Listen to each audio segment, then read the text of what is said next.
पहिल्यांदा आपण करूया तुलना लहान आणि मोठा यांची.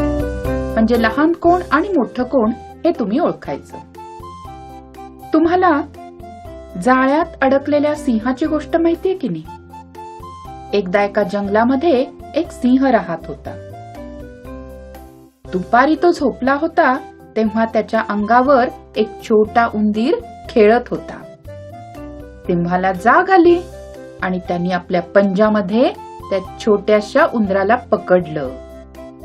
उंदीर गयावया करायला लागला आणि म्हणाला, मला सोडून द्या महाराज, मी कधीतरी तुमच्या उपयोगी येईल.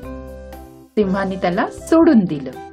आणि मग काय, खरंच एक दिवस सिंह एका जाळ्यात सापडला.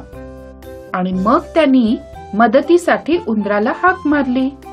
तेव्हा उंदराने येऊन त्याचं जाळं कुरतडलं आणि सिंहाची सुटका केली. मग या गोष्टीतला सिंह मोठा आणि उंदीर लहान. आता आपण या दिलेल्या चित्रामधून लहान आणि मोठ्या वस्तूंच्या जोड्या शोधायच्या आहेत. जोडी म्हणजे एक सारखा प्रकार पण एक लहान एक मोठा. पहिली जोडी कुठं दिसतीये? ही बघा.